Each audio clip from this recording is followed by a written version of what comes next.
Greetings, everyone. Welcome to the next episode of Mondays in MMORPGs. And today we're going to be covering the topic of managing expectations, which should be a fun discussion today. I'm Tim Anderson, aka Renfell, and I am joined by. I am Jesse, or Scribbles. I am the co-founder of Ninja Loot Games and working on the game Defend the Night. Here to talk about my love for MMORPGs.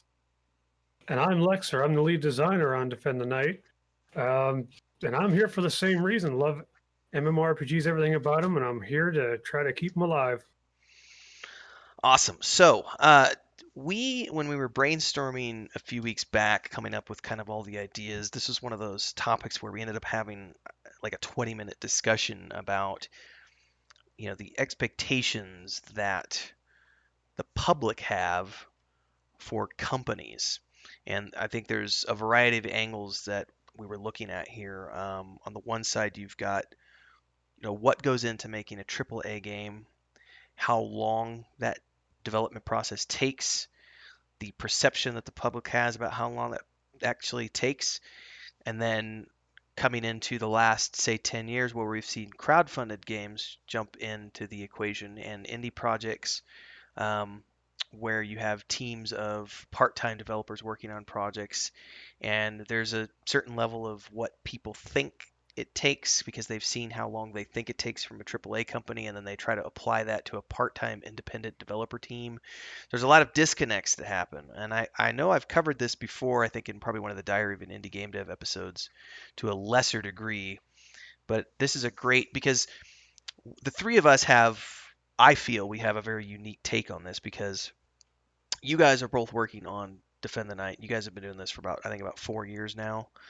And then, I started work on the Saga of Lucimia MMORPG in February of 2014, and then worked on that all the way up into September 2020. And having looked at this from, we have internal perspectives of having teams of part-time developers working on projects and facing that disconnect with the community, in terms of what they expect and timelines and all this other stuff versus what's actually going on when you have people that are working part-time. And then you can look at a game, and I think I brought this up when we first talked about this, like Cyberpunk 2077 when that was announced like 10 years before it came out.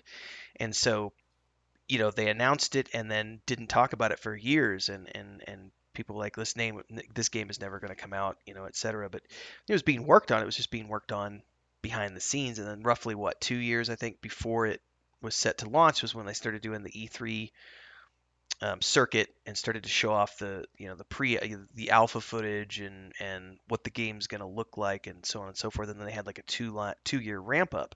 So for a lot of people, they have this perception that, oh well, that game was developed in 2 years.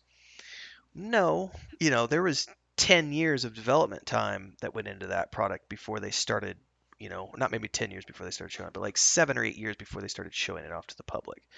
Um, so yeah, I kind of want to I want this to, in this terms of this episode, let's just go forth and explore, um, what we think about, trying to help the community and help the MMORPG players out there understand what goes into building indie games versus what goes into building AAA games and how they can better manage those expectations and understand what's really going on.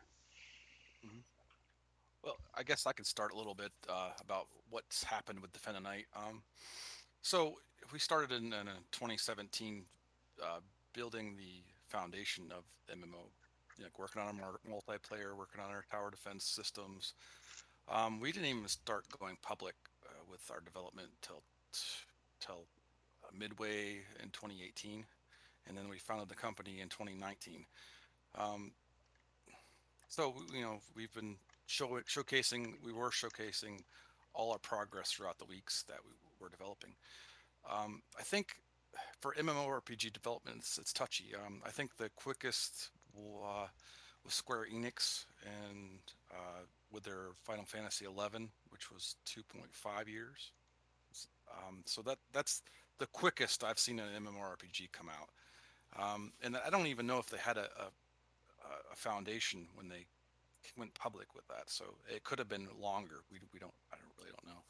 But you really have to manage those expectations as fans, because with crowdfunding, you have to announce your project a lot earlier than most campaigns with AAA studios. We didn't with Defend the Night. We aren't asking for money, so we were just excited about it. So we wanted to showcase what we had going on. So we probably showcased our game a little bit too early for for some people to get excited about the game, but that's not to detract from it. It's just we wanted to showcase what we have going on. For other games, I mean, how was it with Saga Leucemia? Was it? Did you guys feel that you had to present your game early to market to get funding for Saga Uh, Leucemia? I think, looking back, the decision that we made to start, I, I always looked at it as documentation. And if you go back and watch any of the old videos from like 2014, 2015 on YouTube and et cetera, if you can still find them, wink, wink. Um, those videos, I often talk about how everything we were doing was documenting that process. It wasn't about marketing, although that was definitely a side product of that. It was about, I'm a huge fan of like looking back and seeing how well Star Wars was documented during the creation of those films, and then the Lord of the Rings extended editions with all of that. Peter Jackson went into that knowing that he wanted to create this huge documentary of how all the weapons and armor and everything was made for that film.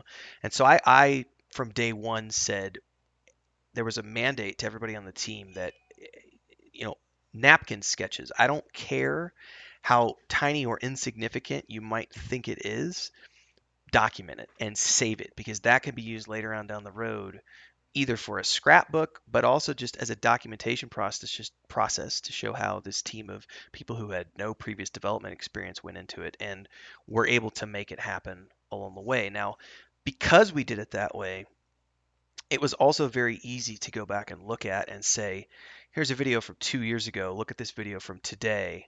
And you can see the visual changes that have happened with 2 years of development. Um, Now, once we tied the pre-order store into that, that was definitely a thing where we were just looking at it going, why don't we open up a pre-order store? Why not? As opposed to doing, you know, crowdfunding in the traditional sense.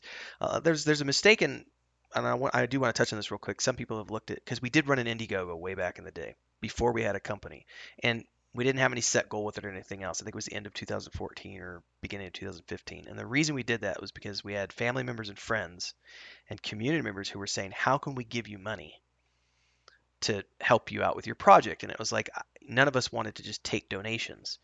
So we said, well, we could just throw up an Indiegogo and let people throw money at that. That way, from a legal standpoint, we have a product that they are giving to as opposed to just giving money to us as individuals because there's different tax realities with donations as opposed to product being sold. So there was never any monetary goals with that Indiegogo. It was like just throw some money at it. People threw like 3,500 bucks at it or something, and that was enough to help us pay for the legal fees to get the LLC spun up. And it was always about, for the pre order store, it was never about trying to make a bunch of money. It was about helping us to offset the costs of assets, legal fees, business expenses, logistics, all of those things that come with running a company. So the videos and the documentation, like I said, that was always just done mostly from we're documenting our project along the way as opposed to a marketing tool. And like you said, there is a drawback to that in the sense that when people start getting access to everything, and I'll give you a good example of this. I have an uncle who's a year older than me, and he is an artist. He's been a professional artist for many, many years. He's worked at Playboy and a bunch of other big New York Times. He's a really good artist, and he often criticized. He said, "Why did you come out with your? Why didn't 6 months is all you need. Like wait till you're ready, and then 6 months before you're ready to go, that's when you start doing your publicity." And there is a certain truth to that method of doing things, and a lot of companies do it that way. And if you've ever gone to any gaming conventions, you'll hear that at a lot of the talks that are given that your marketing campaign should only start 6 to 8 months before. It's risky to do it before that because what you run into is this sense of you guys aren't making any progress on the game. It's taking you too long. What's going on? And it's like, well, first and foremost, for a very long time, everybody was working part time on the project. And so when people are working part time, that means, and you guys know this because you do this as well, you have a day job. So maybe you've got 10 hours this week to work on the project. Maybe you've only got two. Maybe the kids got sick. They had to go to the doctor. Maybe you've got baseball games. Maybe there are things that are happening in your life. So one week you've got 10 hours, one week you've got two, next week you've got 40. It's going to vary. So it's not like a traditional development cycle where you have everybody working 40 hours a week minimum or more if they're on salaries. Everybody's just kind of working as they go along. So there's this perception you were mentioning. Maybe we went live too early. I guess the same could be said for Saga because we went live and we literally started sharing things. The way it started off was on Facebook. Um, I think we got rolling in March, and I think the first I'd have to go back and look, but I think the first screenshot that we put up on Facebook was May, somewhere around there, like 2-3 months in. We built a Facebook page and a Twitter account and started sharing stuff out, and it was mostly just for our friends. Be like, hey, we're doing this, and then that grew from there to people following along, and then people started having expectations. And then this is the tricky part, once you start selling something, then you have to have some sort of timeline in there because you are offering a product. And so there needs to be deadlines and timelines and schedule commitments and so on and so forth, which can make things tricky. And just from from an outside standpoint looking in, that's one of the perceptions is that because you start sharing things so early, because you're trying to raise interest or raise money and you're trying to do this to get to this, but doing this and this because the public isn't familiar with all of that information overload so early on, that can lead to that perception of, well, this project is taking forever. Because you started sharing things all the way back in 2014, why haven't you launched yet? And there's a lot of things that go into that. So, yeah. Yeah, I mean, with us, it's not such a big issue because we're just not taking any money right now. We're still in development phase. Right now, we're just in that phase where we like testers to come in and check out our game. So we're not getting too much blowback. But I could see if you were asking for money um, early on, it might cause people to go, oh, call and foul, call and scam. One of those things that happen because it is justifiable because you're seeing other game companies take a long time and have Pantheon. unimaginable amount of money that they are raising and still raising.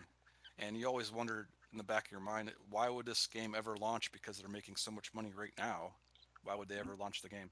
But there's just, I mean, you just really have to. If for me right now, it's hard to back, these crowdfunded games like Kickstarter, unless there's a viable product that you could play right now. Yeah. See what the vision that the person has for their game. I think that's mandatory. There has to be, if I'm going to buy something, I want to be able to log in and play it now. Yeah. Not in 6 months or a year, but now. If you have something that you can show me that you've already purchased, I think that's a big, because, and I'm going to criticize a little bit here, and I know Leksur, you'll probably jump on the bandwagon with me. I will, and I'm not one of those people who, I don't think that the game's never going to come out. I think the game will eventually come out. But one of the criticisms that I've always had from the outside as a user with Pantheon is the idea of selling access to a pre-alpha that doesn't even exist yet, or access to an alpha that I can't log into yet. And you have people who they've paid into it 3 years ago and still haven't been able to log into the game. That's the kind of stuff to me that I look at and go, that's, if you have a product that I can log into. And then today, I know the big thing today was they just started selling NFTs, artwork, and I know that's cringy to some people. But I like what you said, Jesse, about, I need there to be a product that I can buy. Yeah, I don't want just some. I don't want an idea. Some art on a screen that shows you what the game's going to be like. I want to actually be in there playing, and I could forecast what it's going to be like, see how much of the game's done. And that's just the reality of something. You want to see progress, and that's where I'm going to put my money at. You had to mention the P word. Now my blood's I know, boiling. I know, I know. Trigger.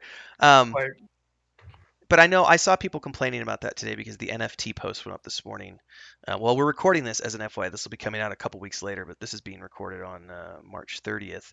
So the NFT post went up today on social media, and they're apparently selling artwork. And I know the criticism has been, I gave you money 3 years ago, and I can't even get into the game, and now you're trying to sell me artwork to continue funding like the game. Like I on the opposite side of that equation, talking about products, I paid for a $40 package or whatever it was for the Kickstarter for Star Citizen years ago, right?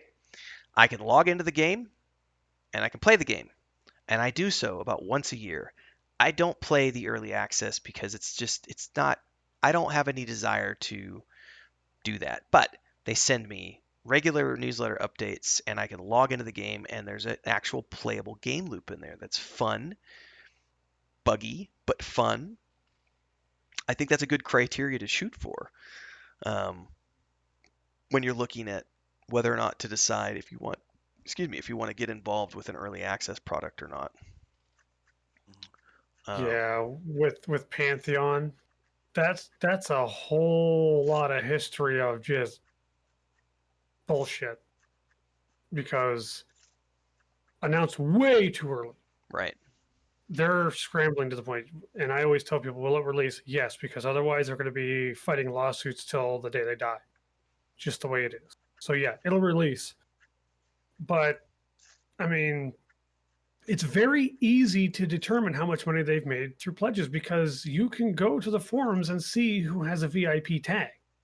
So it's very easy to just take some tally marks and count up the people and figure out just how much they've made. And they're always sending mixed messages. They're saying, they're all industry veterans, but then they have to completely rewrite the client behind a veil of secrecy and only come out and tell us about it when they're like, oh, look, we got caught. They do a lot of stuff where it's like, God, I want to be on their side. I really do, because indie, MMO, great histories, there's a chance they can bring it back. There's a lot of hope there. But at every turn, it seems like they smash their face against the wall and expect it to make them look prettier. I think that leads to another interesting, because you're talking about, we've not to sidetrack, but we've swung from, managing expectations from this side, and I think what you're talking about is more about also managing expectations from the inside. Well, yeah, that's the thing. There's expectations on both sides. Because here, okay, so Pantheon's been fighting this whole image of being a scam. But everything they do helps promote that. I don't think it's a scam. I just think it's something that started off really well, and now it's a shadow of its former self. As a person who spent 5 years of my life on a podcast covering it and doing the best I can to put out every fire they ever made, yeah, I regret being a VIP. I really do. And it makes me want to cry to say that. But when you look at everything they've done and they think they're doing things the right way, there's no other way you can feel. Have there been any other games that you guys have bought into that you felt that way about? No, because I have never given anyone else the benefit of the doubt. Pantheon was the first one that I gave benefit of the doubt. Everyone else I waited until release. I basically took the stance of prove it. And honestly, I feel like I should have done that with Pantheon. Because, I mean, I could literally sit here for days and go on about the just ridiculous things of that particular project. But the sad thing is, it's becoming a more and more common theme among indies. I mean, so Visionary Realms, people behind Pantheon, they say they're indie. Well, that depends on your definition of indie. I don't think they're indie anymore. I really don't. They have people on the payroll who are professionals in their fields for what they were hired for. Indies are basically like making it in your garage, where they call people who really have no freaking idea. Yeah, you're I bringing mean, back memories of like the early IFC films, back when IFC was still a channel. yeah, I don't know if it still is anymore, but back when IFC was a channel that you could get with your cable package, the things that showed up on IFC for that were independent were that what you're just describing, things that were right. built in people's garage.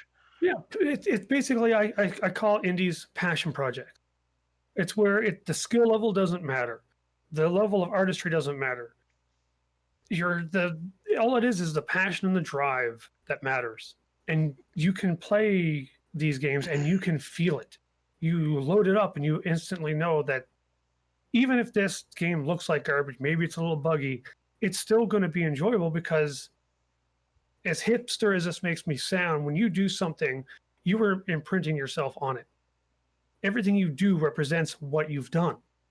So with indies, you can feel that passion, you can feel that love. When I log in to Defend the Night, I don't see, just another MMO. I see, oh, I know that Brian, our lead developer, spent hours on this little section. Yeah. I know because everything is placed meticulously. It's just, you can feel it.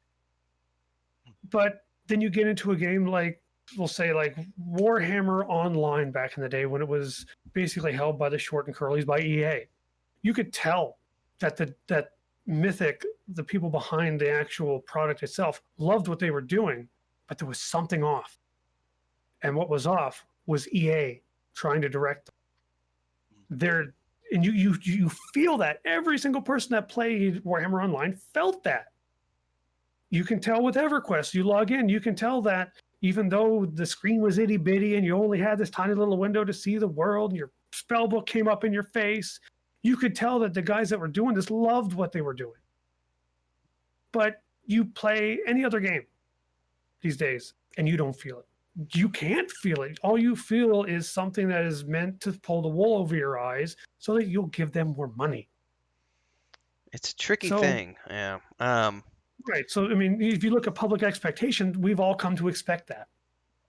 When you look at from the other side of the fence, they expect people to present themselves in such a way that you might as well just tell people you're AAA. Because it's to them, it's the only way that they'll make money. So we're in a weird spot right now in the MMO industry. We really are. Because even, the indies who are clawing their way up, trying to make the genre or whatever genre they're in wonderful and try to add something special to that catalog, people are just using it as a tag now. Yeah. You just don't get the feeling anymore. Yeah, for me, it's been a lot of copy and paste kind of mobile feel to the MMOs that have been recycling over and over and over again, and I don't. Everyone's afraid to try something different. Mm-hmm. Now, Pantheon does a lot of things different. The perception system, that's different, but all it is area triggered quests. That's all it is. You walk into this invisible box that's an area, and go, triggers if your they meet pop-up. these requirements, pop this up. That's all it is. It is nothing amazing, but it is something a little different. Or like you walk into an area that doesn't have any oxygen and your character's suffocating or something. And that's their atmosphere system or their climate system or acclimation. That's it. I mean, that's a little different, but shooters have been doing that for years. Just MMOs haven't. Why? I don't know. But still, it brings something new to the genre. Did they go far enough? That's for everyone to decide for themselves. Yeah. I didn't know you guys had spent so much time covering Pantheon with a podcast. That was just me. Oh, okay. I was a co-host of the Voices of Terminus podcast. That I remember that one. Yeah, I forgot all about that. We closed our doors because, I'm gonna go ahead and claim responsibility for that one because of the change in my attitude. It was no longer possible for it to go forward anymore because I couldn't sit there and not say what I felt. You were gonna say something, Jesse, and I think I jumped the gun on you. Oh yeah. So I wanted to talk a little bit about managing expectations. If you see a project that's promising you the world, and you have that tingle inside yourself that says, "Hey, that's just too big a scope." That's something you don't fund. That's your inner voice telling you I know it's what you're not talking right. about too. It's not right. Yeah. If your game's all the genres of MMORPGs, RPGs, fighting games, if it's all the genres and they're trying to pitch this to you, that game's probably not going to happen. So Right. it's one of those systems where we saw with uh, Chronicles of Valyria. I think they were a little bit too far. The scope was too wide and too broad that they could never channel it in and make that game. Now they're just making a whole new game, trying to appease their supporters. We'll see how that works out. But I just really, if you feel that tingle inside of you that this game's never going to happen, it's probably not. Right. I'll actually contribute to the topic. Okay. When you're making a game, there's a lot more to it than you understand. Yes. Even if you are a game developer, there are topics that you just don't know. So I'm a part of another potential game that's in the process of basically laying the foundation. I'm doing the server coding right now, and I'm watching these guys build, the first zone. I'm watching one guy work on an animated character. Or I'm watching another guy doing sketches for armor. And they're all looking at me like I'm some kind of crazy techno wizard guy. Like I snap my fingers and all of a sudden, hey, look, we can do all this stuff. They don't see the fact that I've been sitting at the PC for 16 hours straight for 4 days, getting sores on my ass, trying to just figure out the simplest little thing. You just brought a good thing up because since Joey and I switched over to Unreal recently, after having worked in Unity for 6.5, almost 7 years, since we're working on this new project now with Project Drummond, we're using the Unreal Engine, and there's a learning curve with switching engines, and also with learning blueprints. And there was a day last week or the week before where he just sent me he sent me this message on WhatsApp. He was just livid because he'd been spending like 3 hours trying to figure out how to make this one particular blueprint work to get these doors to open and shut the way he wanted to and teleport him so that he could go from interiors to exteriors. And then he finally figured it out, and this message comes through, and he's like, "Fuck yeah, I finally figured it out," and sends me this screenshot. And he said, "I feel like such an idiot because once I figured it out, and it was literally just about the tagging system, he hadn't figured out how to do the tags correctly. And once he figured out the tags, it clicked. And then it was, but it was that, as opposed to the 16 hours, it was, 3 hours, but it was still this moment of going, I just spent 3 hours like banging my head against this thing. No one sees that. No one cares about that. The only thing the public gives a shit about is, does it work and is it fun? It doesn't look pretty. And does it look pretty? That's a big one too. Yeah, that's a big one. So this is on a side note, not necessarily related to MMORPGs, but many years ago, 7, 8 years ago now, for our travel blog, my wife and I put together a product. I think it was called Life on the Road. I think it was called Life on the Road. And it was all about travel blogging for a living. And one of the things we were talking about was um, at that point, we were doing the public speaking circuit pretty heavily, doing a few events per year. And we were speaking at the same events and we were on the same level as these other travel influencers. We were not influencers, we were content creators. There's a difference between a content creator and an influencer. And these influencers are out there with these $5,000 cameras and all this gear. And I literally, all I had for like the first 5 years of building that brand was a little point and click Olympus, like an 8 megapixel camera, right? And so I did this blog post about how most people, all they ever care about is that flashy, they want that perfect photo. But here's the reality. And I think also this will tie back into gaming, I promise. You don't have to have something that looks amazing to have something that's functional and fun and worth your time. Because we had still built up this huge audience and a massive list of clients, despite the fact that we didn't have a $5,000 camera and flashy photos, which I think we can spin back around to take a look at Valheim and say, here's the perfect example of a game that doesn't fit all of the criteria of what you would think would be what a game needs to be successful in the modern era, because it's not flashy, it's not beautiful, it doesn't have AAA graphics. But, and I can't remember if you guys talked about this on the Looking for More show lecture, but I know it was somewhere recently I heard this. The reason that it sold 6 million copies is not because of the flashiness, it's because it launched in a functional state with no Yeah. bugs. Yeah, I think that was Nathan. Yeah, I think, yeah. I mean, it is relatively bug free. I think the first week that I played it, I did find a couple game breaking bugs, but honestly, I spent a couple years as a QA, quality assurance. You'll find things that other people don't see. Yeah, Yeah. I'll try weird things like, what if I take my workbench, I stick it on a wall and try to build through the workbench while jumping? You know, I mean, I did find a couple of game crashing bugs, and I did report them. But all in all, it's probably been one of the least buggy launches I've seen in a long time. I think, what was it, Outer Worlds? That was What was that? That was Obsidian. another, like, yeah, Outer Worlds was good. Journey to the Savage Planet. Those were relatively bugless for the most part. I mean, there were still issues, but there were no major issues. Whereas you get games like Anthem or, oh God, even PUBG. I mean, they were plagued for months with just the most ridiculous problems.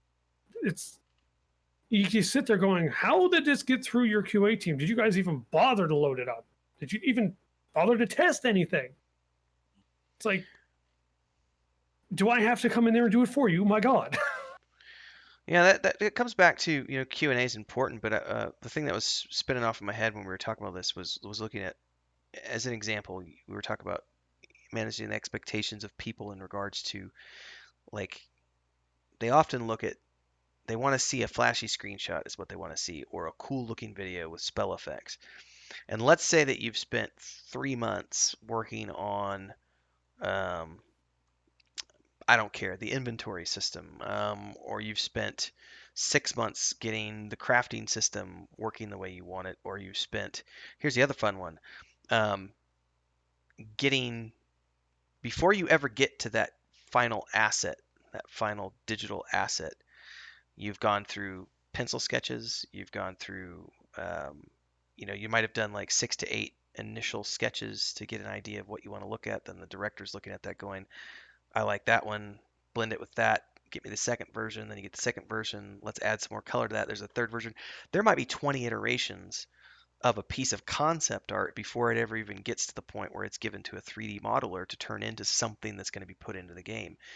And a lot of people don't give that sort of work any credence because they don't see it as being worthwhile, or they don't see it as being valuable work, because if it's not something that they're able to click on, like, you know what I mean? It's like, if it's not a new spell effect, or it's not a new animation, or it's not a new zone, or a new whatever, there's this perception, I feel, there's this misconception that that work is not valid, it's not being done. Why are you wasting time? You guys are taking too long. And it's like, well, all this has to be done before we get to this. So before you Right. see that final photo that someone puts on their blog, or that final asset that's being put up into the game, there might be anywhere from 60 to 100 man hours that went into it somewhere along the way, and it may have been worked on by 15 different people. You have no way of knowing that.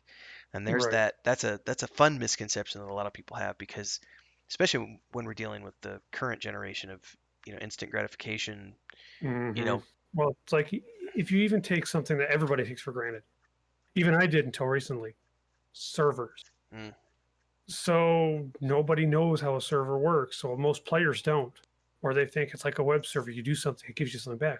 Okay. Look up interpolation and extrapolation. Okay. Just two things. That's just two parts of a very large picture when it comes to a server. which is the easiest way I can describe it is like filling in the gaps when information is missing. Something that every multiplayer game has. Everybody does it a little differently, but it can take you hundreds of hours to figure that stuff out. It's the stuff that I'm going to be working on here maybe a week. And I'm not looking forward to it because it's going to literally be lots and lots and lots and lots of hours. But even my team's never going to see any real result of it. But if it's not there, you can bet your ass You'll that it's going to notice it. suck. Yeah, you'll notice if it's not Yeah. there. The other So- one I can think of is design work. Yeah. Never gets credited. And I can say this because Don't I know it? yeah, having spent I would ballpark 1,000 hours minimum on all of the design work just for the MMORPG component of Saga of Leucemia.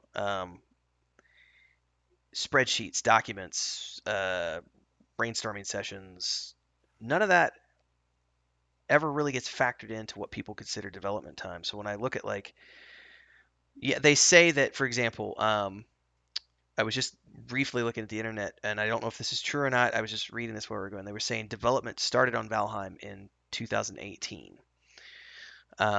And it was one guy, and then he got another guy, and then eventually got 3 more guys, so it was 5 people. But what's not mentioned, that's an article on IGN. What's not mentioned in that article is how much time was spent before development started on the design process. Was it a year? Was it 2 years? Was it 6 months? No one ever wants to talk about how much time was spent on the design component of getting your master design document in place, actually getting your master crafting document in place, getting your master combat document in place, getting all of that documentation in place so that the developers then have a blueprint to look at when it comes time to designing all of the features that are supposed to be put into that game. That's another one of those things I personally feel like that kind of work is often completely ignored by people when they look at the development time of a game. They often only consider the development to be from the time you started programming.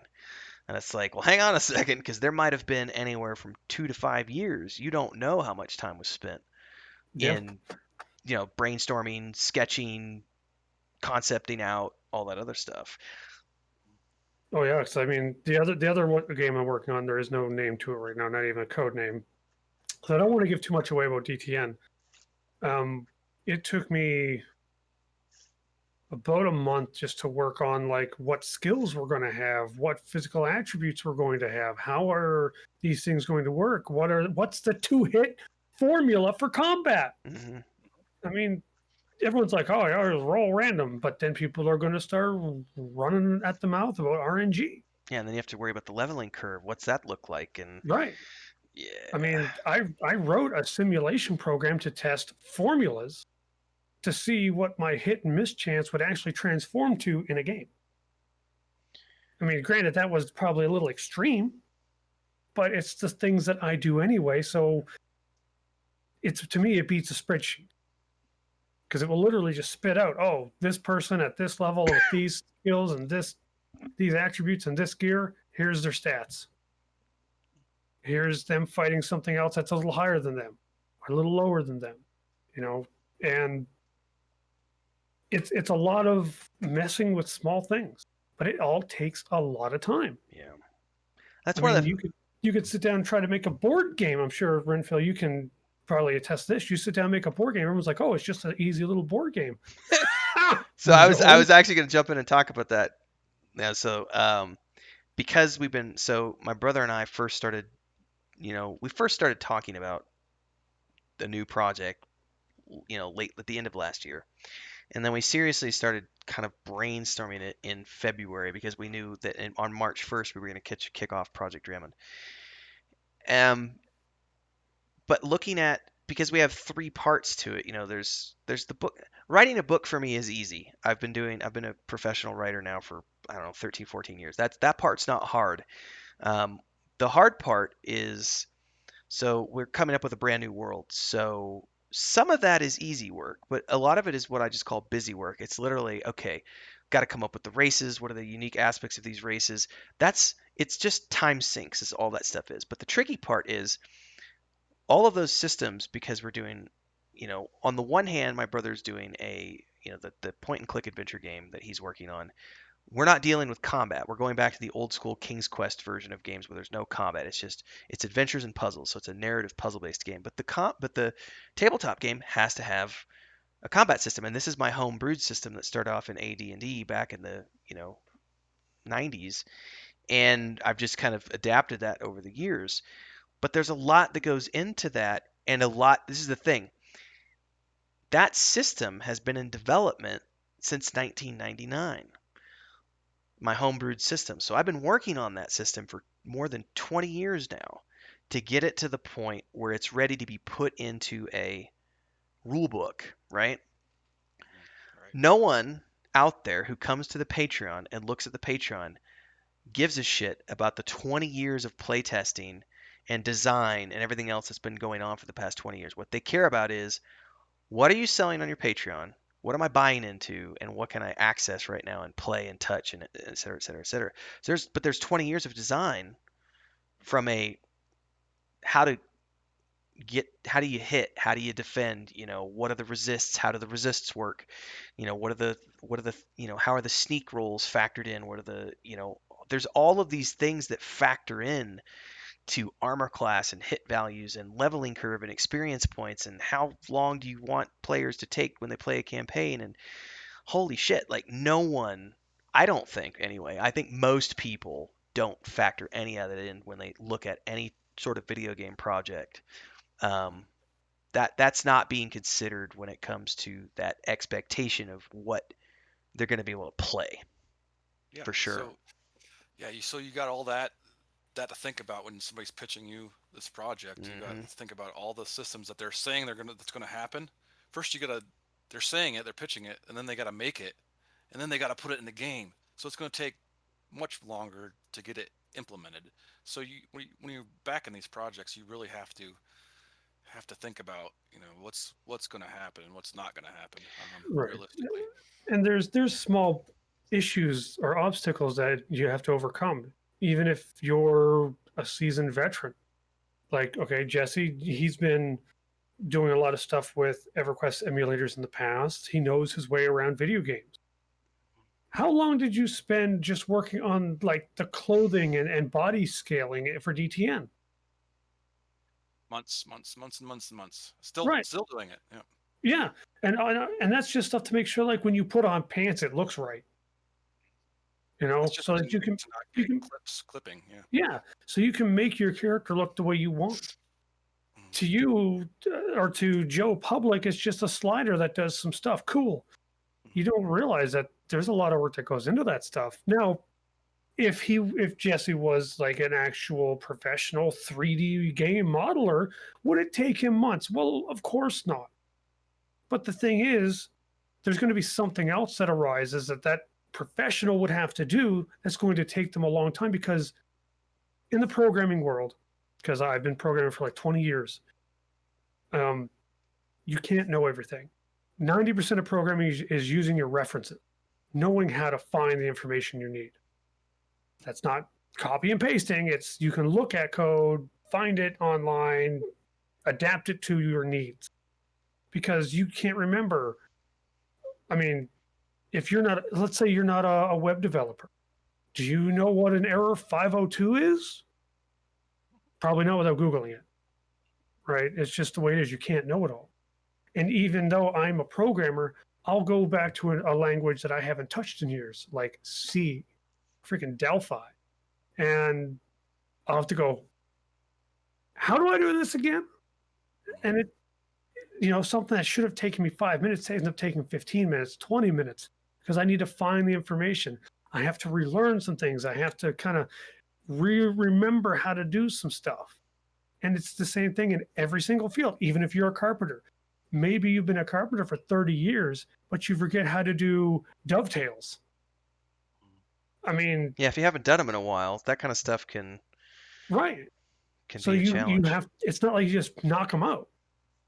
And it happens to everybody, no matter what you do. Everybody. But because it's not happening to you at the time, you don't think about that. And that's just human nature. That's not to say you're a bad person for thinking that way. Everybody does. I do it all the time. Jesse, you hit on something I want to circle back to. Um, when you're looking into whether or not you want to back a project or join their community, or I think it mostly applies to if you're going to give money to somebody. Um, the reality is that and I can say this with a fairly good amount of certainty, and I think this applies across the board based on all the projects that I've worked on over the years. I don't think it has. I haven't found that it changes depending on what industry you're in. Um, if you're good at what you do and you kind of know how to do it, then you can give yourself a rough estimation. But there are always going to be unexpecteds that crop up. And so a rule that I learned a long time ago was just tack on 25% at the end of whatever you think it's going to take you. And that'll give you some buffer room to allow for the unexpected. But I think what happens with a lot of these, and this is coming back around to the managing expectations from the developer side. With indie projects in particular, I think a lot of times what has happened is you have people who don't have that 20 years of experience that Leksur is talking about, who make estimations and then blow by those by years, not by a 25% margin, but by 5 years or 6 years or 7 years. Some of that can be put on the people who are managing the project for not properly doing project management and scaling things. However, I would like to look at another project, which I don't have anything against. I've mentioned it before.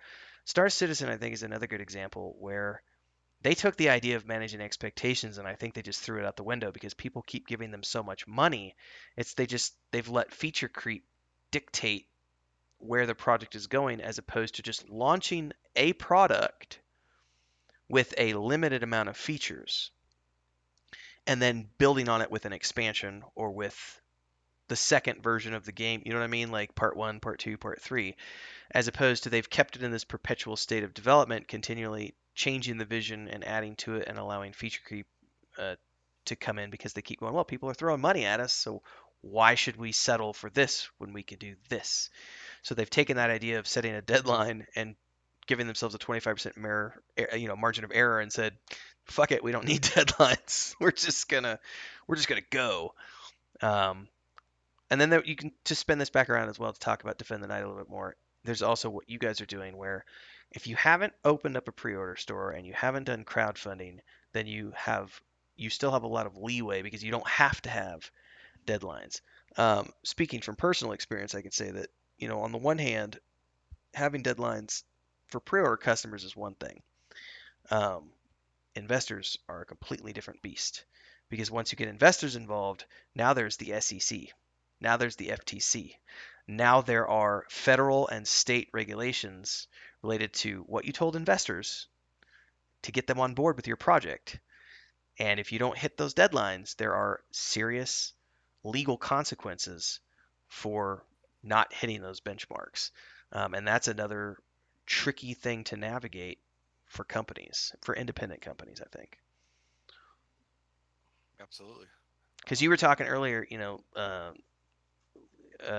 Lexer, about, not to trigger again, but, looking at Pantheon, that's a project where, well, I think a good example is looking at what happened with Chronicles of Lyria.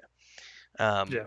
the legal action that he is facing as a result of blowing through $12 million of, or whatever it is, I don't remember the amount off the top of my head. It was like 12 million bucks or something. Blowing through that and not having a product and saying that you're going to close down, that's not good. It's really not good, which is why No. that's why they're trying so hard right now to at least launch something so that they can avoid that class action lawsuit for having, not put out anything after all those years and all that money.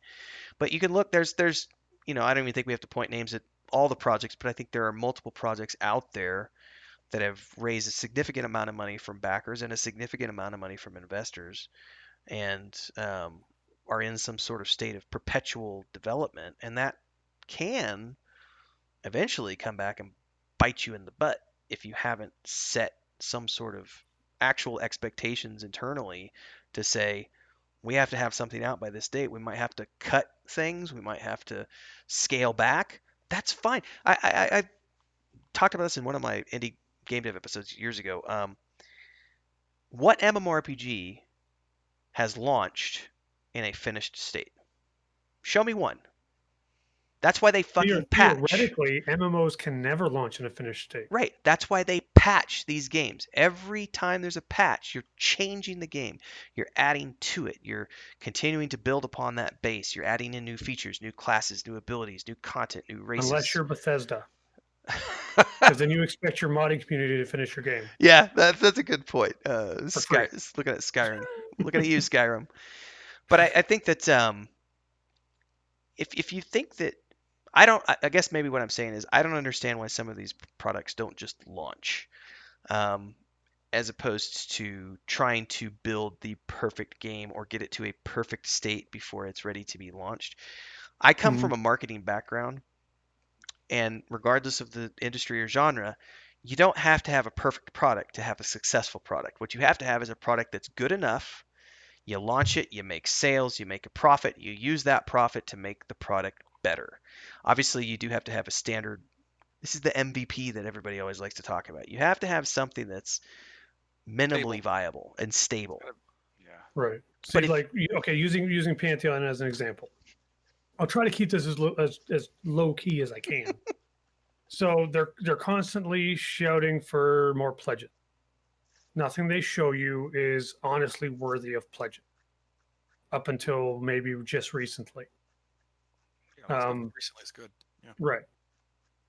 But with their history, I don't think anyone who knows their history can reasonably expect other people who know the history to buy into it. Sure. Now the NFT thing comes around. It's starting to me, it's starting to feel a little cash grabby. Yes. Right? Like anything to get a buck, which is usually a red flag for me. Because they've also, in the past, gone back and forth over a cash shop idea. Oh, we'll never do a cash shop. Okay, we're going to add a cash shop, but it'll be only cosmetics. If you're willing to change then, you're willing to change in the future. But anyway, if they have such dire money problems, the problem they have right now is that people are they're basically filling up a pool with buckets of water. You pledge, you throw a bucket of water in the pool, but they're constantly draining it out to pay for whatever. Mm-hmm. They could release the game, start charging subs, and start charging your subs.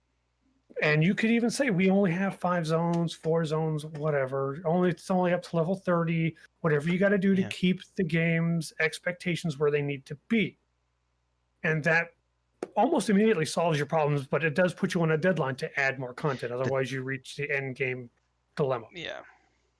So, I mean, you don't need all your classes, you don't need all your races, and you could still do this and just have content patches. Because if you're paying a sub, that money's still coming in. That's funding development. Mm-hmm. Unless you're spending it on hookers and blow, but to each their own, I guess.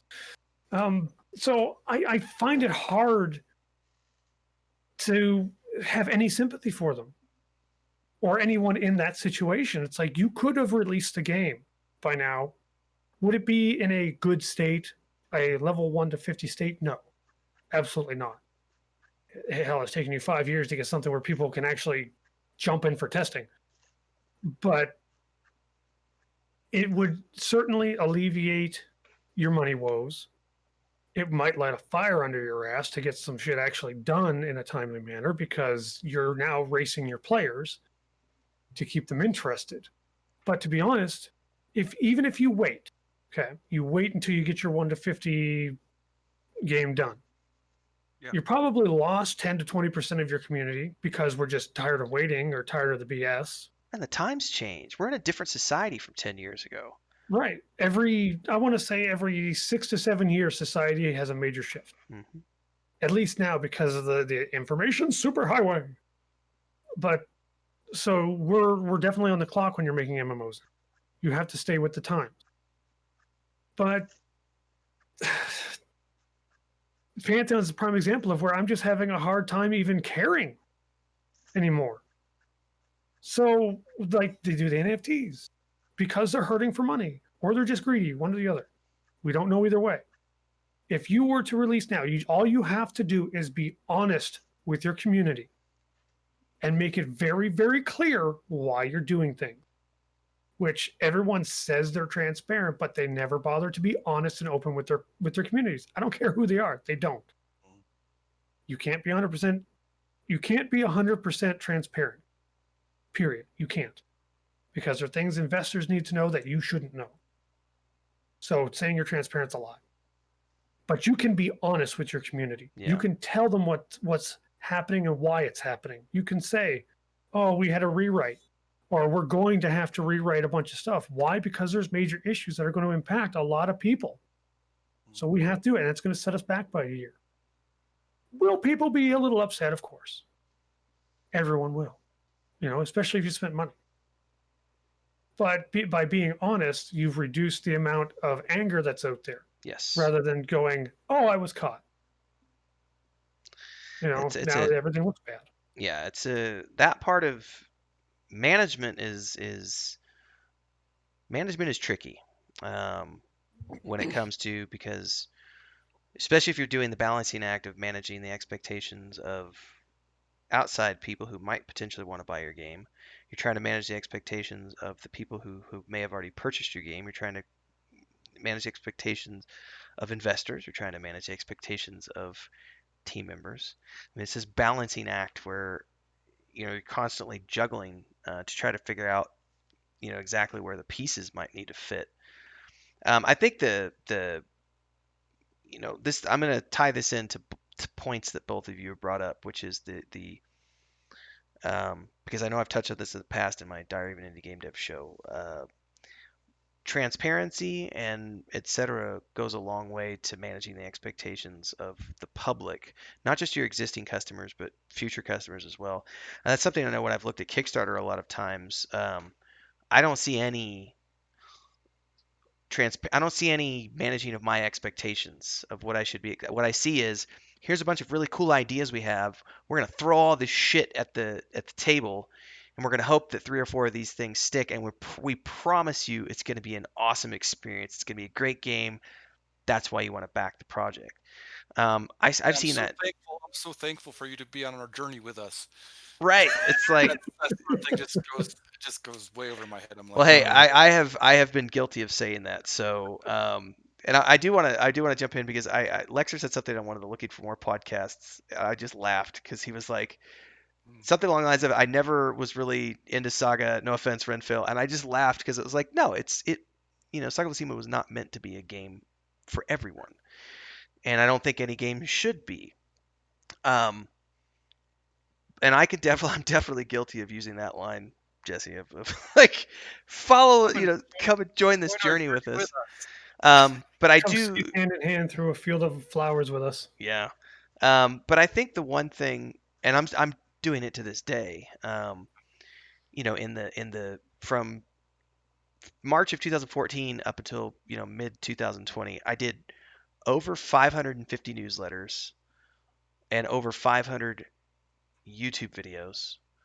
And we just did an update for Project Drummond. So we started on March 1st, right? And I did an update last Sunday. And in 3 weeks, I've produced 21 YouTube videos, 12 Patreon posts, and over 30 TikTok videos of just the stuff that we've been working on since in 3 weeks. In 3 weeks. I think I'm a big fan of you go back to you had a very good point, Leksur. You can't be fully transparent with people because there are NDAs, there are things that are always going to be on the scene. There's things you tell investors that you don't tell to pre-order customers, things you tell whatever. But I think you can still be, like I said, honesty is key. And by being out there and constantly showing people what's going on, so that they have a realistic understanding of what's taking place on a regular basis, does far more good for your company and far more good for your product than going dark and spending months, if not years, of not giving access to people, especially if those people have already paid for the product. And And the one thing that drives me away from the Kickstarters, like you were saying earlier, was, if there's no product that I can touch. Mm. So this is a good example. A year ago, someone came to me and said, Celastra looks like a great game. And I looked at their stuff and I went, yeah, it looks good. I don't think there was anything I could purchase a year ago. So I kind of just blew it off and said, it looks cool. I'll wait until it's further along. Then it popped up on my Twitter feed on Friday. GOG was running a 20% off on it, and I was like, "Hey, isn't this that game that I was?" And I went to GOG and I was like, "Hey, it's under $10, sold." I don't care that it's early access. I don't care that there's only an estimated 10 hours of gameplay. It's a product that I can touch and feel. It looks fun. It sounds fun. They're not promising me the world. They're fully letting me know exactly what I'm getting for my $10. Hey, you're only getting, and there's big pop-ups and disclaimers everywhere that, hey, this is an early access thing. You're only going to get about 10 hours of gameplay. We haven't added all these other things in, but hey, if you think that this is something you might be interested in, and they've made it, affordable. $10 is coffee money. You know what I mean? Like that's Yeah. McDonald's these days. Like you can't even get a burger and fries for like $10 these days sometimes. So I don't know. I think there's a lot to be said for being open and as transparent as you can be, but more importantly, being honest with everybody, whether they're your customers or not, by showing them as much as you can, as opposed to trying to do everything behind closed doors. And stop trying to use things like the catchphrases like transparency as a fish hook to Hmm. pull people in. Because, like, the minute that someone says, "Oh, we're 100% transparent," I call bullshit. Right there, you're already starting out the relationship with a lie. It's like, why would I ever trust anything you say from this point on? Because I know for a fact you can't be transparent. You can be semi-transparent. Sure. You can tell us a lot that's going on, but you can't tell us everything because you're not going to give me your financial records. Well, I can tell you that for I sure. can tell you one thing we used to do back in the early days of Saga when we first opened the pre-order store. I used to do a newsletter blast. I did newsletter blasts once a week, usually, sometimes twice a week. And I used to track, we used to show our backers and the newsletter subscribers every single asset we purchased from the store. Mhm. Every single asset we ever purchased from the Unity store Yeah. was right there in a list so they could see exactly what their money was being used on. But the moment that investors got involved, I am not allowed to share that information with the Right. public. So when someone comes to me and says, "Well, how much money has the company raised?" I can't tell you that information. I might get sued. Like there's disclosures and confidentiality that go into working with investors that makes you not be able to talk about things. And so as much as you might want to be transparent and you can be transparent about some things, other things it's like sorry, I can't talk about it. That's a tricky Right. situation too because But I mean, it's just like the Pantheon, the whole Pantheon thing. It's like, am I still going to play the game even though I blast them all the time? Well, yeah, of course I am. It's an MMO. I'm going to jump in. I'm pretty sure sure. most of us are going to jump in, even if it's only for a month. But do I trust anything that comes from any of their mouths? No, not not even a little. I've adopted a very much wait and see, just like everything else on Kickstarter. Well, It's just wait and see. we can't blame it all. They might have obligations to uphold too, so they can't relay Well, the information. You never well, know. that's the thing though. They said they're going to be transparent. They said all this other stuff, but then they just never do it. And if you know that there's a chance that you won't be able to do something, don't say that you're going to do it. Well, because also looking at like publicly traded companies like CD Projekt Red as an example, they have investor calls that happen, and the Mm-hmm. public can listen in on those investor calls or at least watch the playback of what happens, and get an idea of what is going on in these AAA companies in terms of their business processes and development processes. And I think anybody out there who has any passing interest in game development or anything else, or they want to know like what's going on, like how are the you should go like sit in on investor calls, not just within gaming companies, but any publicly traded company that does investors calls. I think that's a great it's like a ladder, a progression ladder that you can start to educate yourself on some of the inner workings of what it's like when you're starting to talk about having hundreds of employees and global expectations and you're dealing with laws beyond just being self-employed. You've got hundreds of employees, there's insurance, there's public relations, it's a nightmare. And then you start talking Yeah. about things like the GDPR and special rules in California and special rules in Pennsylvania and special rules in Canada and It's certainly an eye opener. I'll put it because the business side of things is the other thing I think that when it comes to managing expectations, there's a lot of times nobody understands or appreciates or knows anything about the business side of whether you're talking about an independent company or a AAA company. Uh, excuse me, there's so much that's going on with the legalities of everything, and then hiring contractors can be an issue, and hiring an employee can be an issue, depending on where they live and so on and so forth. So, in a way, this is why I'm going to spin this back around to defend the night for a minute. In a way, that's a boon to you guys of not being in a position where you have to be dealing with that kind of stuff in the public yet because you're not selling a product. And as far as I'm aware, you haven't gone the investor route. You're still just doing volunteer work, um, Yep. which puts you in a very unique position of being able to control those expectations in a way that other companies cannot, if that makes Right. sense. Right. It's down. It's kind of like we're kind of like the emulator guys that are making the emulators right now. Except you're not In doing the it same, illegally. yeah, we're not doing it illegally. We're definitely building a product. So it does give us some leeway, but I mean, it's going to be a certain time where we have to produce because fans will demand it. But yeah, we're taking our time with it and making sure we have a good, viable game. Yeah, I think that's the most important key. I know we're getting down towards the end of our time here because folks have obligations to get to in the real world. Was there anything else that you guys wanted to cover in this episode about managing expectations? We've kind of done a spectrum of things, but is there anything else that we've left on the table? I think the big thing for me is just you have a reflex. I call it a cringe reflex when you're Yeah. seeing these things pitched to you. Just follow that, and it should lead you in the right direction. I think for me, it's a case of when you're looking at something on Kickstarter or Indiegogo or whatever, and they don't have anything to really physically offer you, um, and I'm considering the actual playable game, the physically playing it, um, you really need to ask yourself, even if the money is no object, what does supporting them really mean?